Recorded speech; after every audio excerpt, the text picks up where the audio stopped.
Dickus, a professor in Paris. He's an American who's lived there for about 2 years now.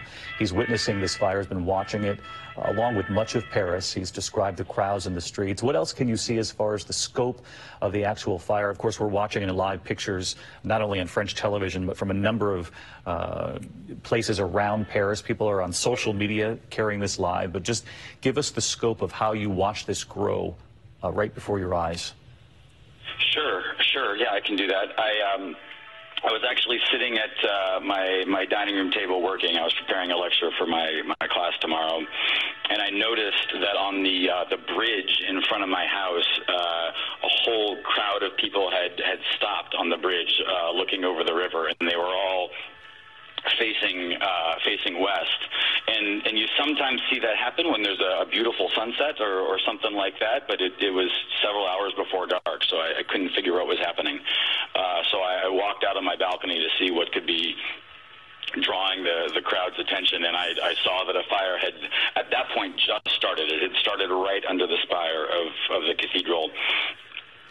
And it took a minute to realize how devastating this was going to be. At first, the fire looked scary, but the building is so huge, it was hard to get a sense of how big the fire was when it was just under the spire before it had spread. And so everyone was sort of hopeful at first that this would be something that the emergency crews might be able to control, or something that could be brought in line.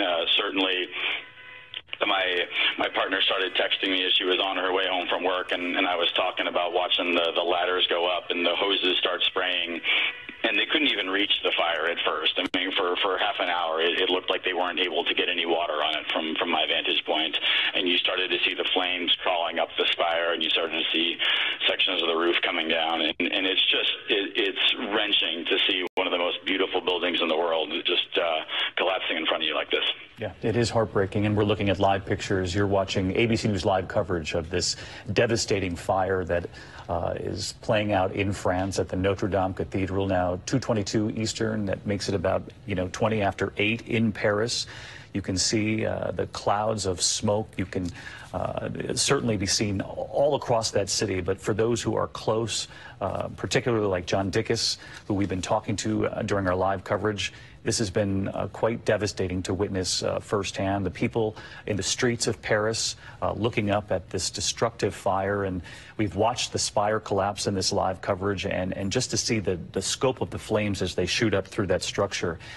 It would look to be, destroyed, certainly the top of the cathedral, but this cathedral has a storied history about surviving not only conflict but destruction before, during the French Revolution, and obviously during World War II. The liberation of Paris, 1944, the cathedral suffered damage then as well, stray bullets, snipers on the roof, but this is going to be an enormous challenge for this cathedral to survive the scope of this. As you look at this vantage point, the smoke there, I'm just taking in the pictures along with all of you at home. There are so many people who are carrying this, on their smartphones, these pictures live, and it's sort of a reflection of the times that we're in. But with each new vantage point comes the realization that much of the top of this cathedral, at least, has been destroyed. The race is on, Terry, to see how much of it can be saved. And we were talking with Alistair Bruce, as you know, Terry from Sky News, who described as a boy being able to go to Notre Dame Cathedral to play the organ. But we have discussed here how difficult it is for firefighters and crews to get there. And you can see the one hose in the bottom right of your screen, but he and so many of the other observers have said they're outnumbered by the scope of this fire.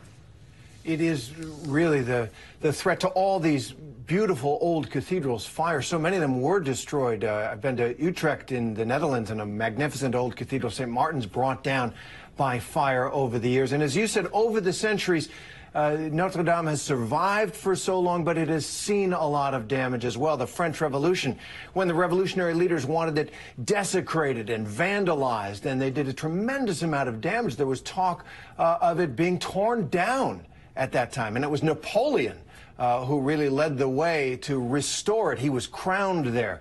And then during the World War II, when the liberation of Paris happened, Allied troops coming, and there was gunfire and fighting around Paris, Charles de Gaulle, the great hero of France, the free French leader, as soon as he got to Paris, he went straight to Notre Dame. He knew, leader that he was, charismatic leader that he was, that was the heart of France. And as he got out of the car, machine gun fire up there. There was a battle there, almost making it an even more sacred place in the French national imagination. But as others have said, this is one of the most sacred sites of Christianity. It's an old and magnificent church, and it has seen so much. Joan of Arc is associated with it as well.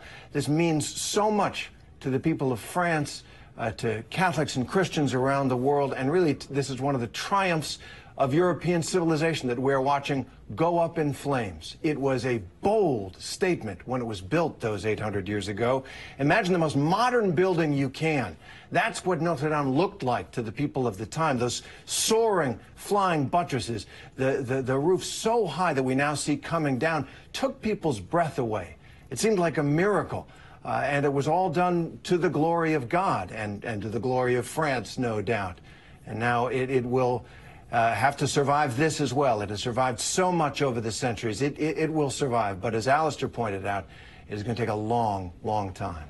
Terry, as you said there a moment ago, it took their breath away in the 12th century. And the images all of these centuries later taking our breath away right now. And as you mentioned, it will survive in some shape or form, but it's just at this moment devastating to see. That spire, that was the moment before it collapsed, fully engulfed in flames there. We do know that there was a major renovation project underway, a $7 million renovation on the church's spire, and it's 250 tons of lead inside the spire. Max Miafitis joins us now. He's an eyewitness, and he's there in Paris. And Max, can you describe what you've witnessed as much of the world now prays for Paris? For sure. So what actually happened, you first of all have to know that the roof of the cathedral actually took on fire. So we arrived at the beginning, and what happened is that the whole roof of the cathedral was actually burning. And a few minutes ago, you've probably seen it from the videos and the image that you've seen on the social media. Actually, the arrow with the cross, the religious cross, actually fell down. So right now, it's just kind of a chaotic situation. Like there is the police everywhere around. Everything is buckled up. Like you cannot go anywhere. We're actually closing a bar right now, and everything is being shut down. So yeah, this is pretty much chaotic, and it's around 600 years of history that are burning down right now. 600 years of history, as you say. You also described the entire roof in flames. You know, it certainly looks devastating from the images that we're seeing, but it's hard to get a real scope of how much of the cathedral is actually on fire right now, Max. Yeah, exactly. Well, actually, half of the cathedral is on fire. What you have to know is, because everything is in wood, the fire is spreading very, very rapidly. So we had some firefighters that were brought up by trucks and everything, and they're trying to put it down and slow the fire and make it, just extinguish. But what's happening is that because there is wind today, it's actually not happening at all. So yeah, I would say that a good half of the cathedral is probably coming on fire, and because the main structure is in wood, it's probably going to spread even more. So it's not looking very good right now, but we'll see. And Max, just give us an idea. We've been seeing images here of people, and I'm not sure whether they're workers who were part of that construction project renovating that spire, but there are, for every once in a while in these live pictures, you see workers on balconies. It would appear surrounding the cathedral. I don't know from your vantage point if you can see those people, and certainly the hope at this point is that no one has been injured, but it would seem those workers are very close to these flames. Yeah, so you're right. Actually, there were people working on the cathedral at that time, and it's probably what set on the fire, because we have no information right now about, the police don't want to tell us or anything about how it started, but we are pretty sure that it came from here. But these people should be safe at the moment I'm speaking, because they arrived right at the beginning, and there were actually no one on these shelves and everything. So it was pretty clear. I'm entirely sure, 90% sure that everyone is safe, but like the damage are just going to be way more moral than probably physical at this point. We're seeing pictures. Max, thank you very much. That was extraordinarily helpful, and we're sorry for what you're witnessing up close and what the world is now watching. We're seeing pictures come in right now on French television of President Macron. He appears to be in this moment being briefed by authorities as he approaches the fire and is being brought up to date on this just devastating blaze now, not only consuming certainly the top part of that iconic cathedral in Paris, but consuming us all over the world in our horror and disbelief that such an iconic structure in Paris is now going up in flames. As he now arrives at the scene, we do know that he tweeted earlier, and as we mentioned, one of the ways that they talk about Notre Dame is as Our Lady, and he tweeted out, Our Lady is burning tonight. Of course, they're 6 hours ahead in Paris, which would make it about 8:30 p.m. in Paris. President Trump has also tweeted, saying, so horrible to watch the massive fire at Notre Dame Cathedral in Paris. He added in his tweet, perhaps flying water tankers could be used to put it out, must act quickly. The president certainly reacting to some of the questions we had early on, which was just how quickly could they get, emergency relief firefighters to the scene. As you look in the lower right-hand corner of your screen, I'm really struck by some of these images. Every once in a while, you'll see sort of one hose from one particular direction. This one in particular taking aim at those flames, but it would certainly seem that they are vastly outnumbered in strength and in power, the sheer force of this fire. And in talking to Alistair Bruce earlier from Sky News, as a boy going to the cathedral himself and describing the architecture, the structure, the lead surrounding that ancient wood that keeps so much of that cathedral in its glorious form, is also now being preyed upon by the heat and the strength of these flames as that wood, that part of the church now goes up in flames. Again, there is certainly a guessing game at this hour as to what could have caused this. We do know there was a $7 million renovation project, the scaffolding surrounding the spire on the top of that cathedral. And our foreign correspondent, James Longman, is watching this unfold along with us. And James, you have reported on the political turmoil in Paris these last few weeks on World News Tonight for us. And certainly this is going to be just one more chapter of heartbreak for the people of France. It's been an unsettling time in that country, and this is going to really hit everyone.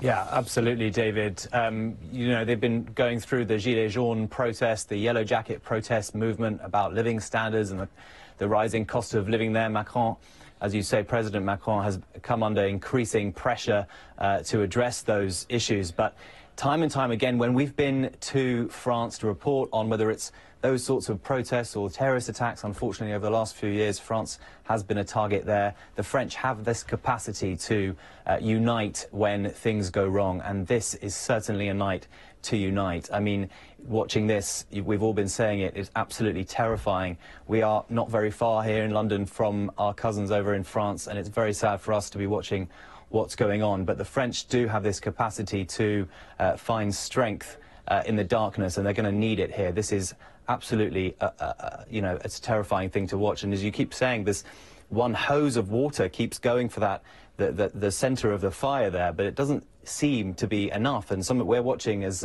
emergency services appear at the scene. Some of their cranes don't seem to be able to go high enough to tackle the blaze.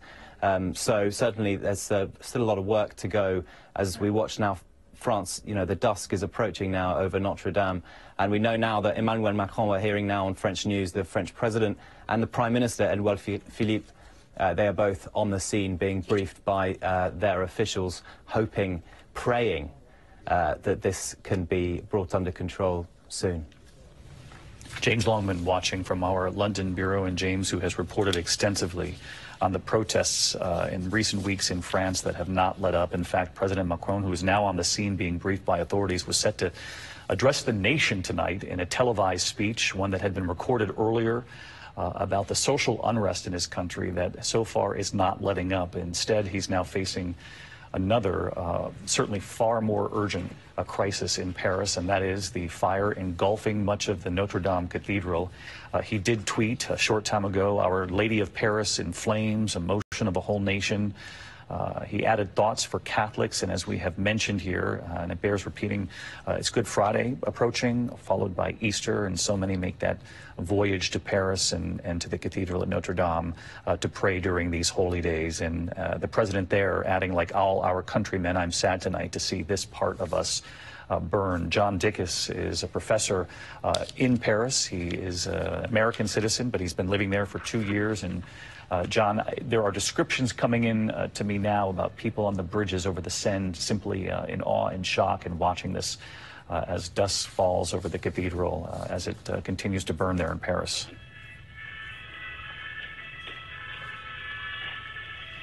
John Dickus, if you're still with us, we're getting descriptions coming in now. In fact, one quote just handed to me now from the Notre Dame spokesman André Finot telling French media, quote, "Everything is burning, nothing will remain from the frame." The 12th century cathedral, obviously home to incalculable works of art, one of the most famous tourist attractions in the world. And obviously, as we've been on the air now for the better part of 40 minutes or so, there is hope, certainly on our end, and prayers in Paris that something will be salvageable from the cathedral in Notre Dame. Some of those, jewels on the inside, the art, the stained glass. But from your vantage point, how much of that do you think will even be possible? I gotta say, when this fire first started about an hour and a half ago, I was hopeful that they'd be able to get it under control. And from my balcony, I would say it's devastating right now. We just saw another portion of the roof collapse. We can see they've got a second hose that's hitting the flames now, but it's just the hose and the water stream is so small compared to the size of the fire, even as the fire has started to burn itself down a little bit. The one thing we're still holding out hope for is the two towers, the big towers at the front of the cathedral. The entire time we've been watching, we haven't seen any flames coming out of the towers. We haven't seen any flames coming up the towers. So we're still holding out hope that those towers are going to stay standing when this is done. No, and John, I was struck by what you said there a moment ago, saying we now see a second hose, and just the mere idea that you can see from your vantage point only two hoses now at work trying to take down this massive fire that's engulfed the roof and certainly much more of the Notre Dame Cathedral at this point. The roof in the beginning as we started monitoring this, and now we've watched the flames overtake much of that cathedral. We know that Parisians are in the streets. They're along the Seine. They are watching, aghast and in horror, as this fire engulfs one of the most famous cathedrals in the world, and certainly the most famous in Paris.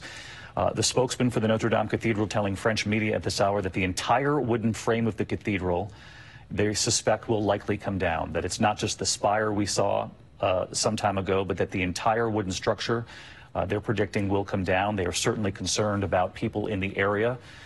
There were reports from witnesses that embers burning from the church carried in the sky over the streets of Paris, that some of those were falling on people below, and that emergency teams were moving them back. But again, at this hour, the entire wooden frame of the cathedral at Notre Dame in flames. They fear it will all come down. And the quote I mentioned a moment ago is quite something.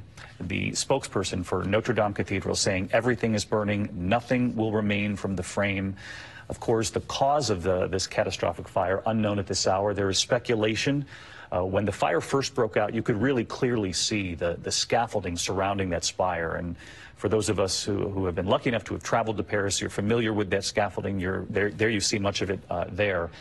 This $7 million renovation project for that ancient spire on the top of the cathedral. There is speculation that perhaps the fire was potentially linked to that renovation, though we do not know that for sure. They were renovating the spire. It's 250 tons of lead in that spire. Paris police say so far there are no reported injuries or deaths.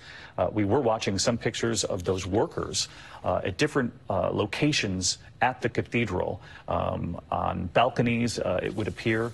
And let's just hope that everyone has gotten to safety as this has played out. Steve McGill joins us now. He's the Jersey City Fire Chief. And Steve, you're no stranger to trying to knock down massive fires, but this one brings with it extraordinary challenge because of the sheer nature, the history of this cathedral, and the isolated area. And for those who've been to Notre Dame, you know how difficult it is with the Seine just beside it. It's literally to walk to get there. And we have eyewitness reports that the streets are clogged not only with people, but making it difficult for emergency vehicles to get there. Yeah, those type of structures are very difficult to get to. And, yeah, due to the terrain, like you mentioned, water supply is going to be a big issue. And just getting the apparatus and equipment up there is a big issue. The major issue with these type of buildings, though, is the construction. They're what we call heavy timber, which is very large wooden structures and beams. And once they catch fire, they're very difficult to put out. And there's a lot of potential for fire spread. Those type of buildings, there's also large voids in the ceiling area where if fire gets into that, very difficult to get to due to the height of the ceiling. And there's a lot of collapse hazard potentials in these type of buildings. I mean, we're talking about a 12th century cathedral, and obviously it's been renovated many times over the course of several centuries here. But to try to retrofit something as historic and beautiful as Notre Dame with the kind of, firefighting, aids that we are familiar with here in the U.S. In this day and age, that's a pretty difficult feat to try to prepare a Notre Dame cathedral for a flame of this scope fire. Yeah, and most churches aren't equipped for that type of things. Even if you wanted to try and put sprinkler systems into those buildings, it'd be very difficult to get into the upper areas where there's a lot of these voids and hidden areas because of just the height where they're at and just extreme fire load that's in those. This is old construction from hundreds of years ago where they didn't really worry about that type of stuff. You also have the masonry walls on the exteriors, and a lot of this timber work is holding up, or is being held up by those walls. And once that timber starts burning up, those walls are probably going to come down also. Yeah, that masonry structure that you say that surrounds the wood, it almost insulates the fire for a time, making it difficult, I would imagine, for firefighters to get to it and get to it quickly. Chief McGill, I appreciate you watching along with us as well. Again, the deputy mayor of Paris says Notre Dame Cathedral at this hour has already suffered, quote, colossal damages. As we watch this play out live along with people all over the world, we know that hundreds of Parisians have lined the streets along the Seine and surrounding Notre Dame Cathedral, watching, certainly devastated as they watch this historic church come down. The deputy mayor of Paris saying they fear that much more of this church will come down. Emmanuel Gregoire saying first responders are now trying to salvage the art and other priceless pieces that are stored in parts of that cathedral. Because so many of these cameras, and justifiably so, are pointed at the flames toward the top, it's hard to get a sense of that effort, but there are efforts on the ground to try to get some of the valuables and the historic pieces inside the church out of the cathedral, even as this fire takes place. There's significant concern on the ground because of reports that pieces of that church being carried away. One eyewitness describing the winds in Paris this evening, helping to fuel not only the flames, but then to carry the embers over parts of Paris. A concern for people watching from below. We saw earlier that spire, that famous spire at the top of the cathedral come down. It was initially surrounded by flames, and then we watched as this progressed on live television. There's the image right there, which is still breathtaking to see, and we've seen it several times now. But for a time, simply the flames were around the spire, and then you saw them shoot up right inside. And as we've heard so many people here eloquently describe the age and the historic nature of the lead and the wood, and the wood that was surrounded by much of the stone that builds the church, but now would serve as a bit of insulation as this fire takes over the top of the cathedral. And the main question now is how much of it can be saved, if any of it at all. We know that the president of France, Emmanuel Macron, is on the scene being briefed by authorities. He is trading one, national situation for another. He was set to address the French people about the growing divide, the socioeconomic debate within that country, the protests we've seen in the streets in recent months, the fires that have been set in the streets. set to address the nation tonight, in fact, and instead that speech put on hold, canceled for this evening, instead dealing with something that will bring heartbreak to everybody in France, and certainly prayers from around the world, including here in the U.S. President Trump tweeting as well his thoughts for the people of France, and certainly watching along with the rest of the world as that cathedral known by so many people. Even if you haven't been to Paris, people know Notre Dame Cathedral, and certainly in these days ahead, such a holy moment in the year, in the calendar, Roman Catholics from all over the world set to mark Easter, and as we know, there was Sunday Mass in the Cathedral of Notre Dame every Sunday in Paris, and likely Mass was set for Easter a week from this weekend, obviously Good Friday coming up this weekend. I mentioned that tweet from President Trump, who wrote, "So horrible to watch, the massive fire at Notre Dame Cathedral in Paris." He actually suggested water tankers or something from the air, and obviously we haven't seen any sort of aerial assault on this fire. We've only seen so far fire trucks from down below. There's the tweet from the president asking about whether or not water tankers could be used, must act quickly, he added to that tweet, and certainly they know on the ground there in Paris that they have to act and act rapidly. The question is whether or not they have that sort of capability in such a confined area in Paris. Chief McGill back with us now, and Chief, it must send, even for someone so experienced as yourself, shivers down the spine when you think about the age of this structure and what they're trying to preserve, and really they're just up against the clock at this point. Structures like that, these antiquities, are very difficult to deal with. You want to be cognizant of the history behind them and try to save as much as you can while still trying to put the fire out. It's not an easy task to do. And as I'm watching it, water is going to be a big issue, trying to get water up there, especially to those heights. I saw the tweet from the president, but dropping water from a tanker, water is very heavy. And if it hits a structure like that out of a tanker, it could cause further collapse. And you're not going to be hitting the voids under the roof. Roofs are made to keep the water out, not let water in. So only the parts where the roof is burned away would you get in there. But there's so many hidden voids in these old type structures that it's very difficult to get to them. And the sheer weight of the water, Chief, as you point out, might be almost as damaging as the fire itself. Describe for us, if you will, the challenges as we now head into the evening, as we're watching here in the States, live coverage here on ABC News of the massive and devastating fire at the Cathedral of Notre Dame in Paris. It's about 8:47 in Paris at this hour. Nightfall, you can see the sky, not only from that billowing smoke, but the sky getting darker as we've been on the air here. And, Chief, how does that complicate things? Well, anytime you start getting into the night hours in the PM, once you start losing sunlight, you start losing sight of most of the things you're trying to do. So it becomes a lot more difficult as it gets darker to try and figure out what's going on and where you want to place that water, and especially even when you're trying to get into the building if you can. Because right now, most of that building, I would assume, is a collapse hazard right now, except for the one section where the fire hasn't hit. But that's probably spreading into open voids inside that.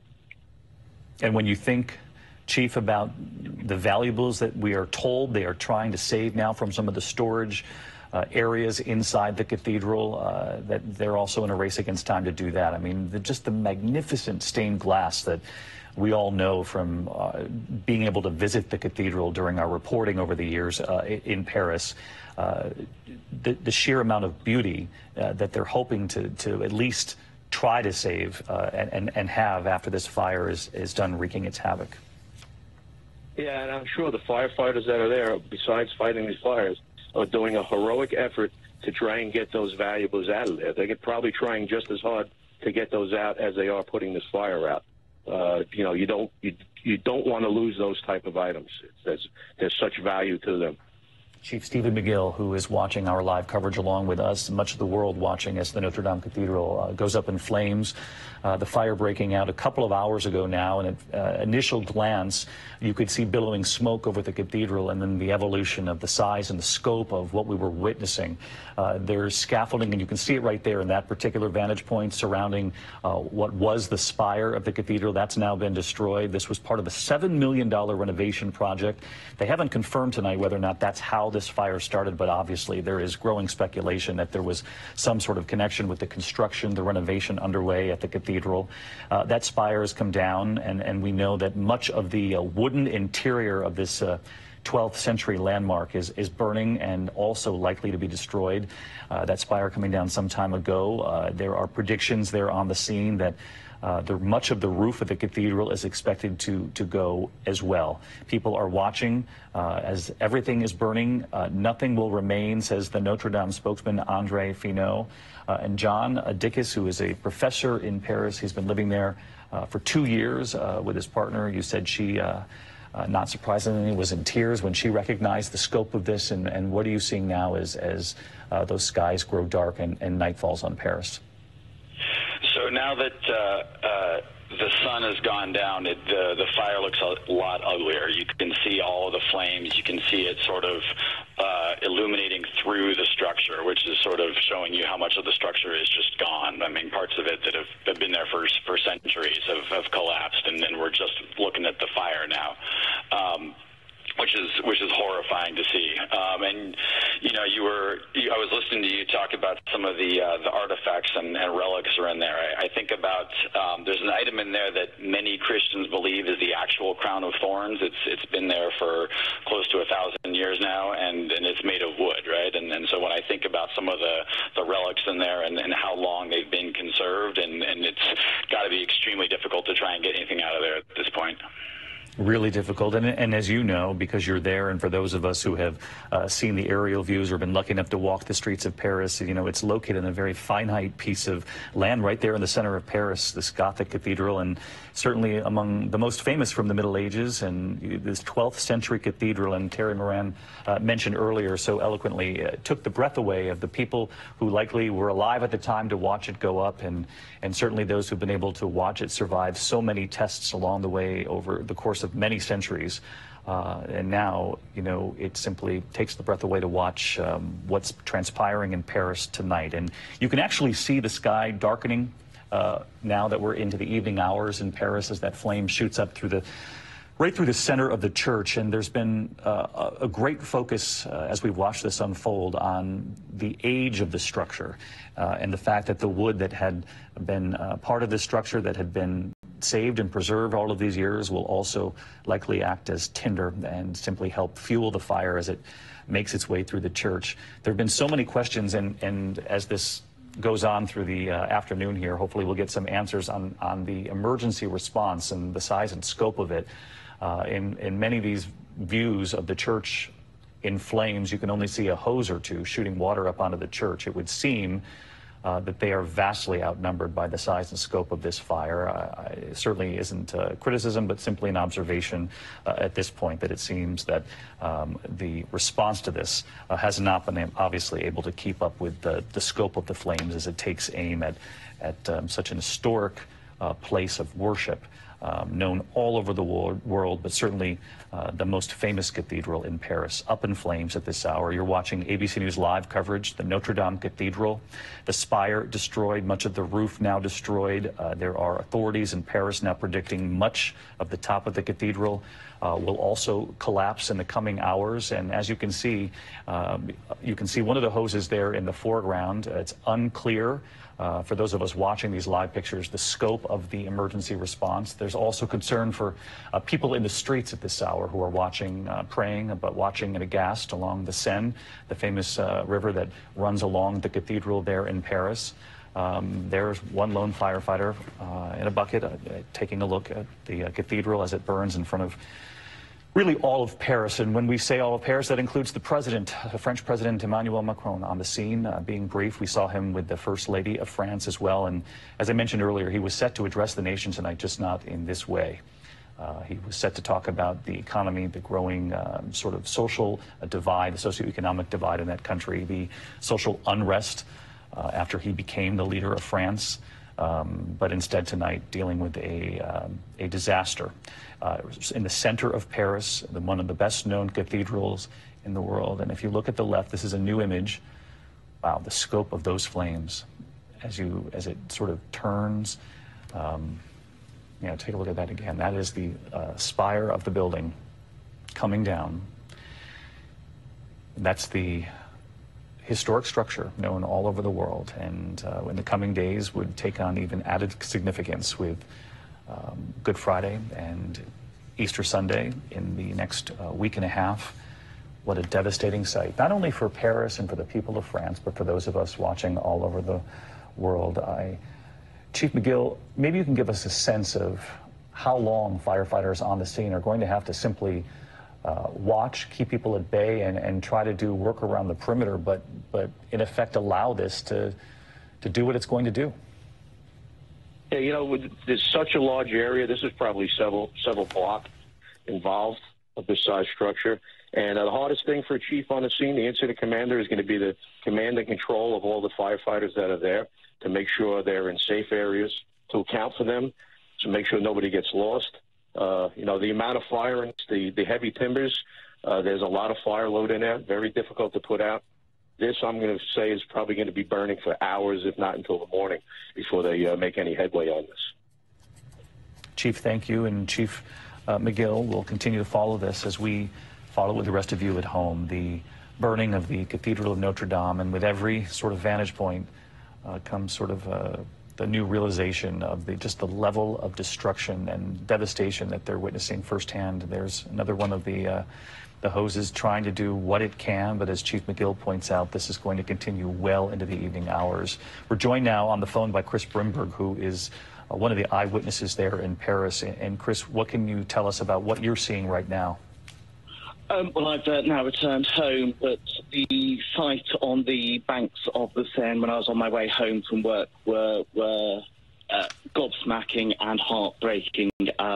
Groups of Parisians were standing on street corners in silence, actually, just listening to the timbers breaking into the cathedral. The tears were sort of being shed, and it really is quite heartbreaking. I was on my way home, on the way to the supermarket, and stopped in the left bank and saw the huge tower in the middle collapse with this crunching noise as it fell into the nave below. I can only imagine that as you were traveling along the Seine that you were hardly alone, and people looking up in horror and the reality of what they're watching transpire with their own eyes, that this history, this grand history, right in the center of Paris is destroyed. Hundreds of people, are sort of standing on the quays of the Seine.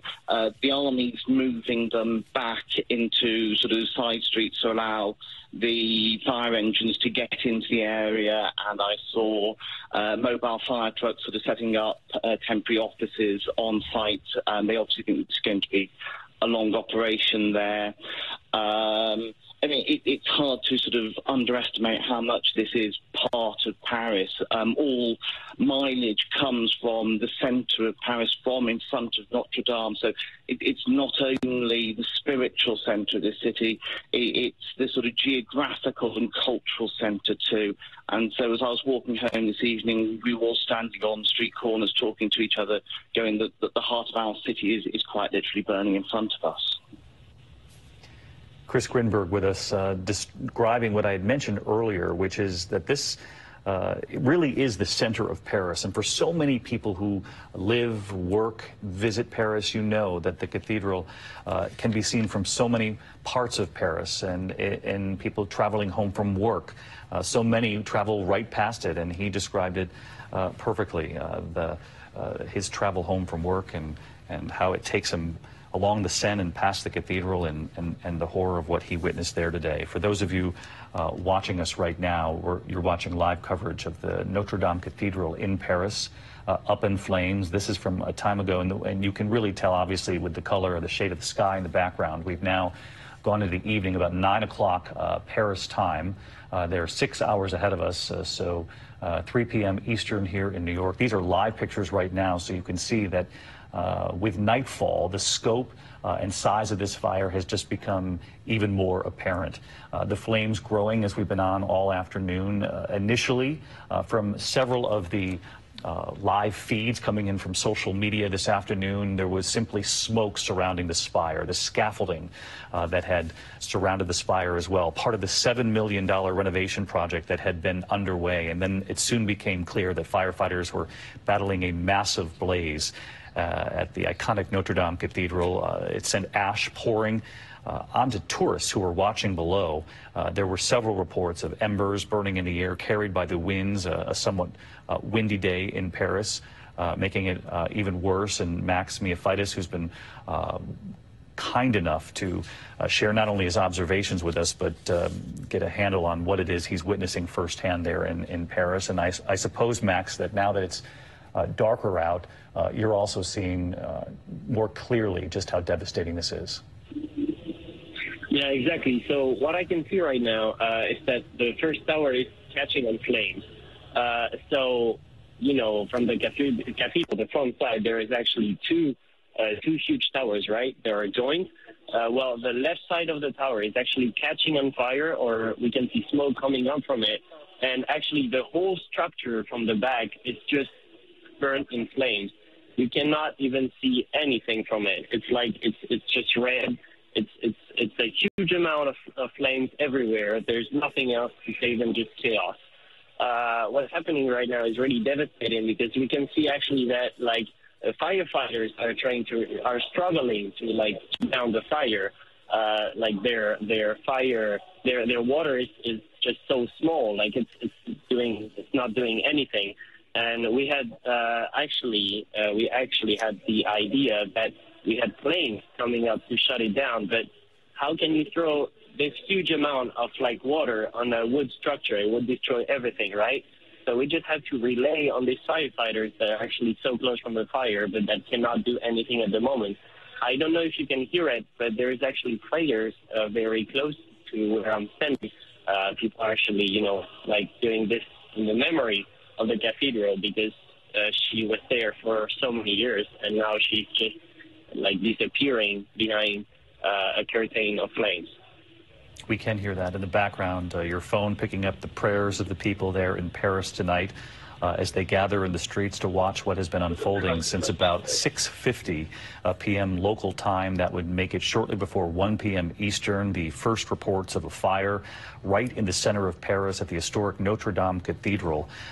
French media reporting at this hour, several hundred firefighters are now on the scene, but as we've just heard Max say, and we've heard Chief McGill say during our live coverage here on ABC, that it would be almost impossible to implement any sort of aerial assault with water over a structure that is this old, a 12th century cathedral, because it would simply destroy what's left. So much has been destroyed already. Authorities there on the scene have not only witnessed the spire come down, we just heard Max report that one of the towers is now engulfed in flames, and there have been predictions on the scene from local authorities that much more of this cathedral will come down in the hours ahead.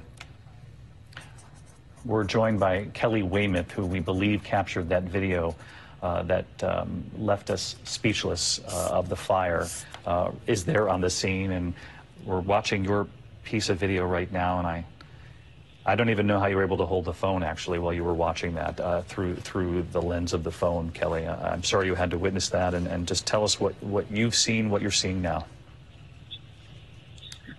So me and my mom were going on a sunset cruise on the Seine, just like a champagne cruise, and when I got on the boat, someone had texted me, one of my friends texted me saying, Notre Dame is on fire, and we couldn't see it at that point. We were kind of shaken up, and everyone was like, are you sure? Like, are you sure that's what's happening?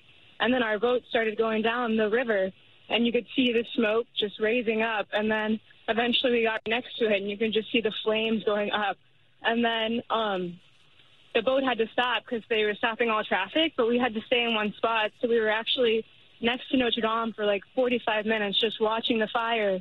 And eventually the tower came down. It was just very, very crazy. Kelly, where are you from? Washington, D.C. From Washington, D.C., traveling through Paris with your mother with the holidays approaching? Yeah. I'm studying abroad here this semester, and she's visiting me this week.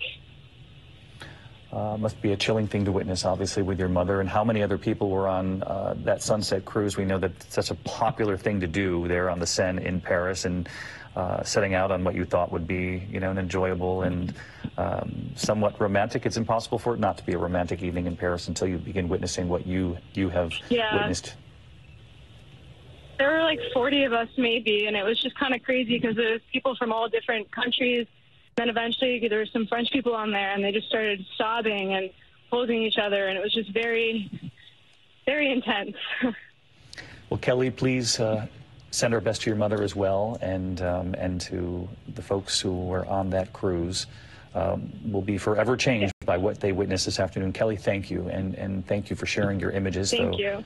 As devastating as they are. That's Kelly Weymouth on the phone. She was doing one of those sunset cruises on the Seine. She's studying abroad, and her mother was there visiting her.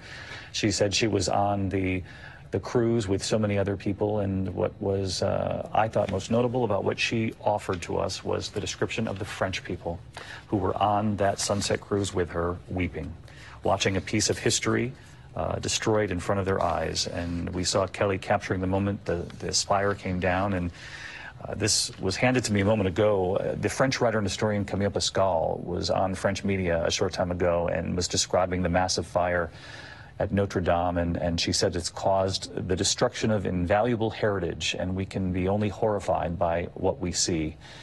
800 years since the cathedral has begun watching over Paris, as she pointed out, and its bells peal for both happy and unfortunate events. So much of the history of France has been witnessed by that edifice, that enormous cathedral, that beauty that soars into the sky. And we were listening to Max earlier describe the prayers, and we've even had reports of some singing, and people on the scene there. You can hear it right there. Just the general unrest in the streets of Paris. There were reports that emergency teams at first were actually slowed down in their effort to get to that small little patch of land where the cathedral stands across the Seine, by just the sheer amount of people who were watching in horror and disbelief. And these are the people who live there in Paris, the Parisians, but also people visiting France. You know, Kelly Weymouth, who we were just talking with, who captured that unbelievable piece of video. She's there studying abroad for the semester. Her mother had come to visit. We listened to John Dickus with us all afternoon here. He's still with us now. He was the professor who has been living in Paris with his partner. He told us earlier that she was in tears when she realized the scope of what it was you were watching unfold. And I'm curious, John, what it all looks like now that the skies have turned dark and the sun has gone down in Paris. Yeah, absolutely.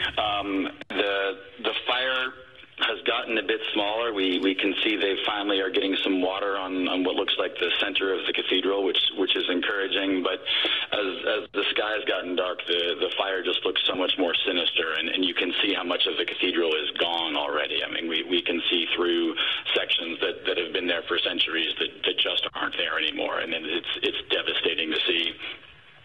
Just a minute ago at 9 o'clock, the Eiffel Tower started sparkling, which it does at the top of every hour, and that just made for a surreal and unsettling scene to see the Eiffel Tower sparkling as Notre Dame burned along the skyline next to it. Down on the streets have cleared. Rush hour is over now, so vehicles are able to get through again. But the sidewalks are, particularly on the bridge in front of my house, are still packed with Parisians who just can't believe what they're looking at. It's just devastating.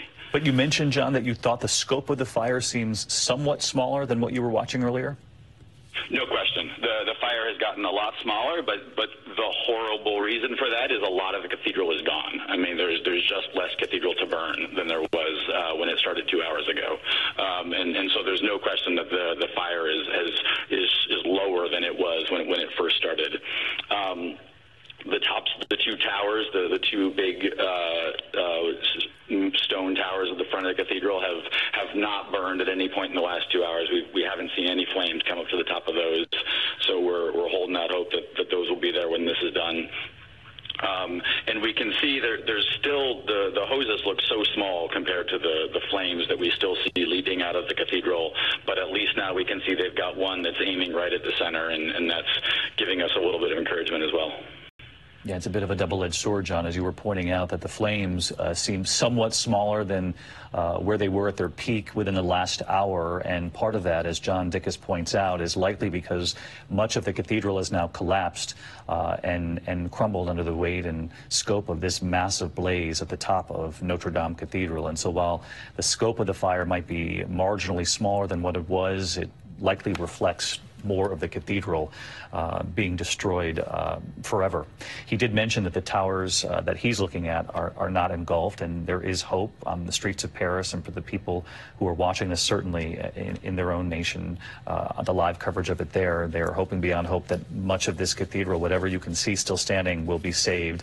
But I want to bring in Chief McGill because, Chief, there have been so many questions as people watch this live coverage about the scope of the response, and it was perfectly put earlier when you described the challenge of trying to knock down a blaze with something so old, so storied, and we're talking about a cathedral from the 12th century. You can't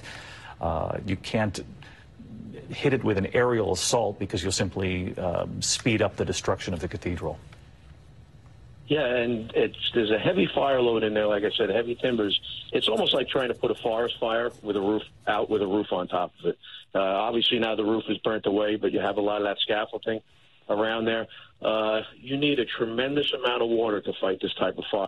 And I see a couple of tower ladders that are up. You probably need 5 or 10 times as many to put a dent into this fire.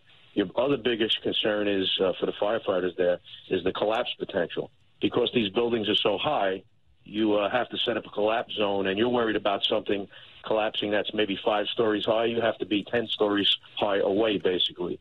You have to double that height to be in a safe area. So they can only get those hose lines so close to that building without putting themselves in danger. And it looks like they are. They're doing a great job.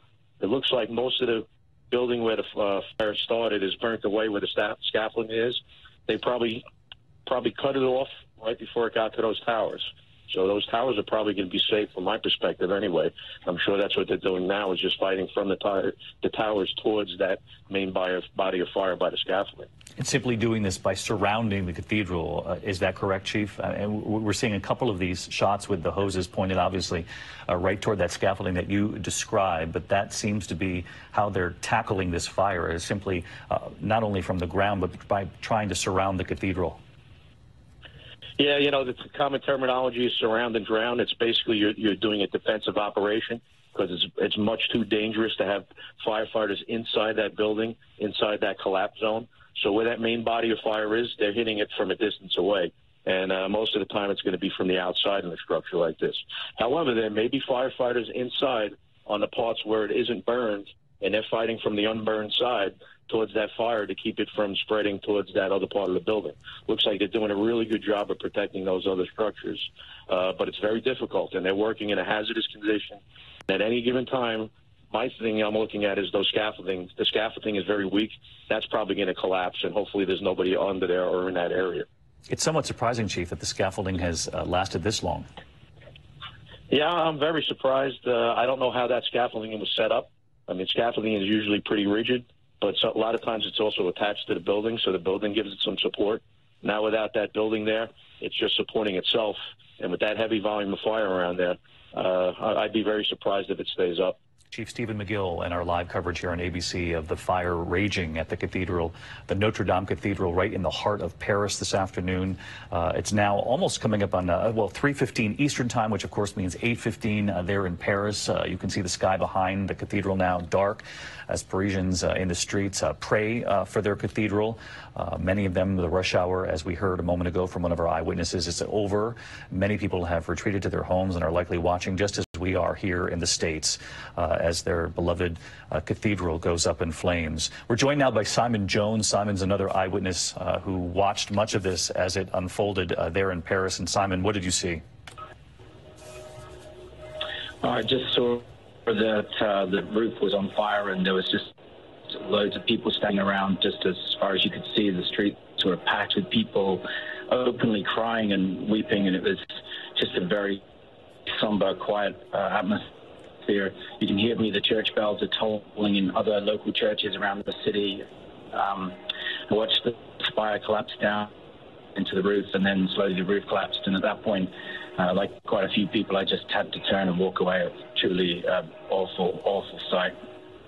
Just a devastating sight, and we know the role that the cathedral has played over the course of history, sort of a, a calming presence that cathedral has had, even in times of horror and in times of terror. Most recently in the terror attacks that struck Paris back in 2015, the bells sounding a death knell after that November 2015 terror attack. Authorities right now, even as they try to knock down this fire, are investigating whether or not that renovation work on the cathedral, and in particular the lead, the 250 tons of lead that make up that church and the spire on the top of the church, the renovation that was underway. It's about a $7 million renovation project at last word. Whether or not somebody working construction on that project might have ignited or started the fire, that's unknown. We do know that in the last couple of days, 16 religious statues were actually removed from the peak, and that was the first time that happened in more than a century, and they were removed to be taken away to be cleaned. They did obviously escape the blaze. As we know, there's also a secondary effort, which hopefully with more time that passes, we'll be able to see of teams on the ground trying to get artifacts that are in different parts of that cathedral out of the cathedral to try to save them. There was a statement from Cardinal Dolan here in the U.S. on the fire at Notre Dame Cathedral in Paris. He said, quote, "I just went next door to our own beloved cathedral, St. Patrick's, to ask the intercession of Notre Dame, Our Lady, for the cathedral at the heart of Paris and of civilization now in flames. God preserve this splendid house of prayer and protect those battling the blaze." That from Cardinal Dolan just a short time ago, praying for the cathedral from our own St. Patrick's Cathedral here in New York. And he too hoping that there will be no injuries, and we have not heard any reports of injuries as of yet. We know there were a number of workers who were on this project when these flames began to break out, getting them down, and there's the spire coming down. And no matter how many times we've watched this play out, one of the witnesses that we were talking to earlier, her name was Kelly Weymouth, and she described the quintessential sort of American experience in Paris. She's there studying abroad, lucky enough to escape for a semester to study the great rich history that Paris offers, and her mother was there visiting. She said they were taking a sunset cruise on the Seine when they looked up, saw the fire, and this is her video that you're looking at right now. She held that phone steady, which I'm not sure I could have done as we were witnessing all of this as we were on with live coverage. Again, the fire breaking out, for those of you who have joined us in progress, the fire breaking out at about 6:50 Paris time. That would make it shortly before 1 p.m. Eastern here in America. We know several hundred firefighters are on the scene. We've been talking with Chief McGill and a number of other witnesses who've talked about the sheer challenge in trying to knock down a fire at a cathedral that was first built in the 12th century. It's been damaged along the way in the French Revolution, post-World War II. It's been rebuilt, renovated several times, but this perhaps will be its biggest test yet. The massive blaze that has been churning and doing its work on the top of the cathedral. And certainly the spire isn't the only thing damaged. There were predictions on the ground that the entire roof would come in. There have been some witnesses who have told us that, in fact, has happened, that the entire roof has burned. There's also been a lot of talk about the danger when you are working a construction project, a renovation project on a piece of history so storied and so old. We're getting word now that they're on social media, and we always use caution when there are reports coming in from social media, though it is a valuable tool in this day and age, as we've seen with the images that came in almost immediately that signaled there was perhaps a real horror that was playing out at one of the most historic sites in the world, which got us on the air fairly quickly. And now there are reports from social media, and again, they're not confirmed, but we can join John Dickus. John, are you still with us?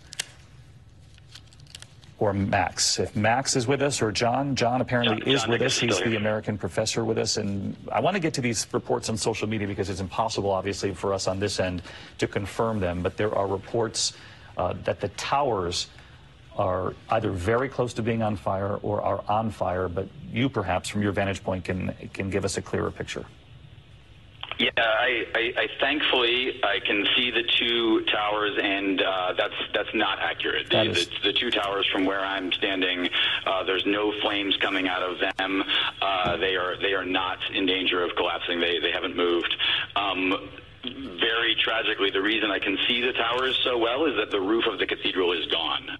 It's no longer obstructing my view of the towers at all, so I can see them very clearly because the roof has completely collapsed. So from your vantage point, the tower is not on fire. We know the AP had tentatively reported that it had spread to one of the church's landmark rectangular towers, but from where you are, you don't see flames spreading beyond the roof itself, which is now collapsed in. You've seen that for yourself, and the spire, and of course, it's very difficult now that we see nightfall in Paris to see just how much of the church is completely destroyed. What is easier to see is just the scope of the flames. And Max Miafaitis was another one of our eyewitnesses who helped us earlier, told us that one thing you can see now, because the sky has darkened, is that the flames themselves have reduced in size, though that could also be an indication that what they were consuming has simply collapsed inside the cathedral. And so it's also a sign of increasing damage. John, we're looking at pictures that you took just a short time ago, and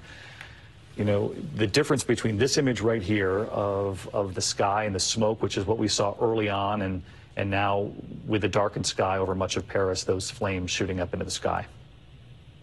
Yeah, it's horrifying, and the smoke has cleared now. There was very heavy smoke, huge columns and clouds of smoke 2 hours ago, and while that smoke was coming out of the cathedral, it was very hard to see how much damage there had been. It was just great volumes of smoke coming off and sort of, you know, towering over the city. And now that the smoke has thinned out quite a bit, I can see I'm on the 6th floor, so I'm looking straight at the level of where the base of the spire was 2 hours ago. And I can see the interior of the church is just gutted. I mean, the fire has clearly gotten smaller, but it's because it looks like both the nave and the transept have been completely devastated by the flames. John Dickus, a professor there in Paris, living there, calling Paris his home for the last couple of years, and offering a difficult description for those of you joining us for our live coverage, saying that he can see into the church, that the roof is destroyed, that much of the inside of the church is destroyed. We saw the spire come down some time ago, and you know, in the reporting that's come out in these hours that we've been on the air, there are a number of people pointing to construction work, renovations, and sort of a long and somewhat checkered history with these historic churches, cathedrals, synagogues that are renovated. It can often be a dangerous combination. You know, one of the reasons they point to, you know, open flames from torches or from welders, other hazards on the scaffolding coming very close to these ancient parts of these cathedrals, you know, Notre Dame's wooden roof. And the materials are so high up and difficult to reach. Obviously, if it does spark a fire, and we've watched that play out right in front of our eyes, there were so many questions early on, including a question from President Trump asking perhaps why flying water tankers couldn't be used to put it out. He actually tweeted, "Must act quickly." Then over the course of time, we had our fire chief on the air and a number of people there on the ground in France talking about how that simply wouldn't work because of the sheer weight of the water coming down on something so old. But those are just some of the challenges that are faced not only by the firefighters who are now tasked with trying to knock down these flames, and as we heard from the chief there earlier, that the entire cathedral likely surrounded. We're joined now by, Mark, give me that again. Billy Stapleton, he's from the ATF. And Billy, I know that you've been watching this along with Chief McGill, and I appreciate you taking the time for us. And if you could just add to what Chief McGill told us earlier, which is was extraordinarily helpful in describing why it is so difficult to try to knock down a fire in a structure that is this old. Yeah, well, this type of structure is undoubtedly constructed with heavy timber construction on the interior to provide a skeleton for the outer walls. This heavy timber is very strong when it's in the condition that was meant to be at the time of construction. Over time, it can deteriorate. It can be more prone to collapse, especially with fire impinging upon the roof system. And it's a large structure. It's difficult to get enough water into the structure.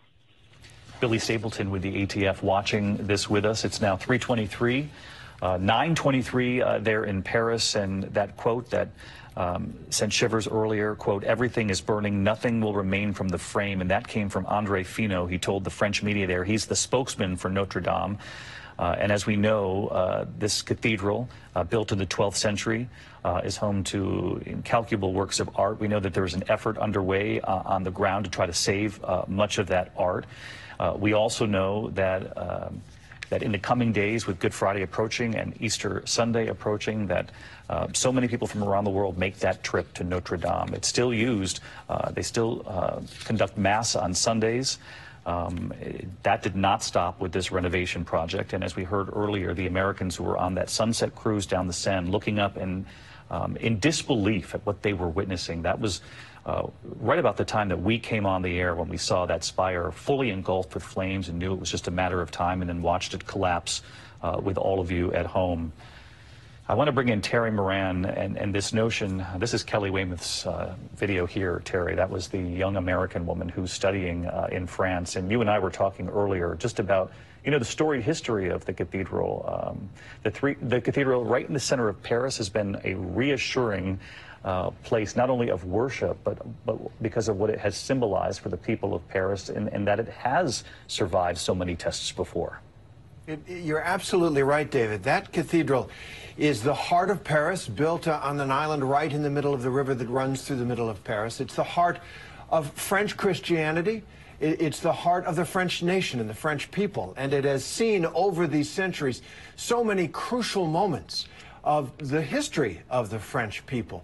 One thanks to the liberation of Paris. We were talking about it earlier, which culminated in this incredibly dramatic moment when Charles de Gaulle arrived at Notre Dame. It was the first place he wanted to go in Paris, and a gun battle broke out, symbolizing the struggle of Paris and France itself during World War II, all the way back to the French Revolution, where the revolution became very radicalized and decided that France should no longer be a Christian country, and they targeted the cathedral there. They targeted Notre Dame for vandalism and desecration.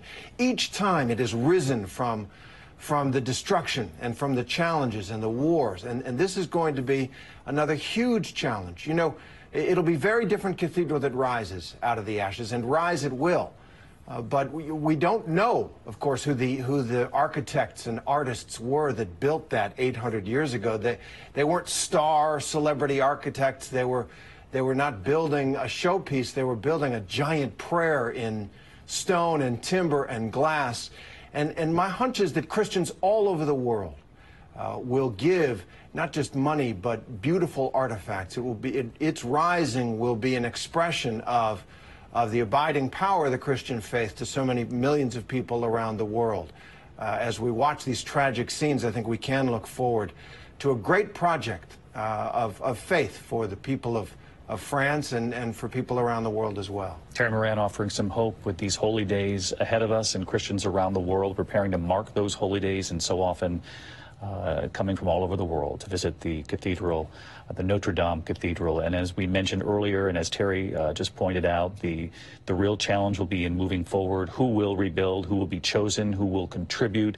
And certainly a lot of responsibility will be on the shoulders of the French president, who has tried to calm his nation amid the protests in recent months, the yellow vest crisis that has rocked the country, the economic uncertainty in that country. In many ways, one of the debates there has been a similar debate that we've seen here in the U.S., which is about a shrinking middle class and about economic disparity. But tonight, on a night when he was supposed to address the nation, that has been canceled. He instead will likely be addressing the nation about something vastly different, the more immediate heartbreak in their country, that right in the center of Paris, the heart of Paris, the cathedral, the Notre Dame Cathedral, going up in flames shortly before 1 p.m. Eastern, a construction project on the spire of the church, a renovation project at the church, believed to be perhaps a contributing factor to this fire, though that's not been confirmed. No reports, and this is the one part of the good news in this, no reports of any injuries as of yet. And of course, we await to hear how successful they were in trying to salvage some of the jewels, some of the art, some of the history from inside that cathedral. John Dickus, an American who's teaching in Paris, I want to get a final word from you. You've been so thoughtful and so calm as you and your partner, you described her tears earlier, as you witnessed this from your vantage point, seeing the true destruction firsthand. Sure. You think about how long this cathedral has been here and what it's meant to so many people, both residents of Paris and visitors to Paris from around the world.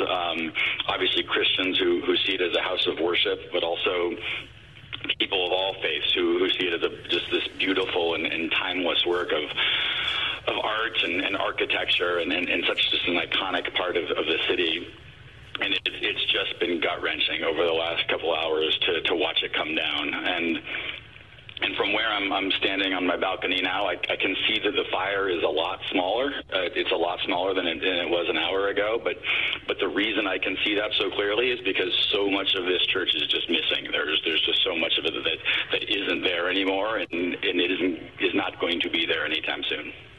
John Dickus, an American who is living in Paris, who has lived there for the last couple of years, who teaches there on a balcony and helping to navigate us through our coverage through the course of the afternoon, reporting there a moment ago that the world-famous 12th century monument that is engulfed in flames, that those flames, it would appear, according to John, or at least from his vantage point, that they're reduced somewhat in size, but he also added the fact that likely that means that they simply destroyed what they had engulfed in the moment. The roof has caved in. He can see that from where he is, and perhaps the fact that we're not seeing as many of the flames as we saw earlier simply means they have destroyed what they were working on. And now we wait in the coming hours to see if the fire spreads, if the containment, we do know that firefighters are surrounding the cathedral on the ground, that there was not an aerial assault of any kind because of the sheer age of that cathedral, but that they're working to contain, surround, and contain, which is what we heard from the fire chief earlier. And they will likely do that into the coming hours. And now the young French president has a new challenge on his hands, which is to help his nation deal with the loss of a structure known all over the world, and has certainly given them something to look to in times of a test and heartbreak, and tonight that heartbreak surrounds the cathedral itself. Our thanks to Terry Moran and to James Lawman, our foreign correspondent, to the fire chief, and to so many of the eyewitnesses who were so thoughtful on the scene, to Max, to John, Kelly Weymouth, that student with her mother on the Seine. I'm David Muir. We'll have complete team coverage on World News Tonight. Our live coverage continues at ABC News Live and at abcnews.com. I'll see you in a short time from now. Until then, good day.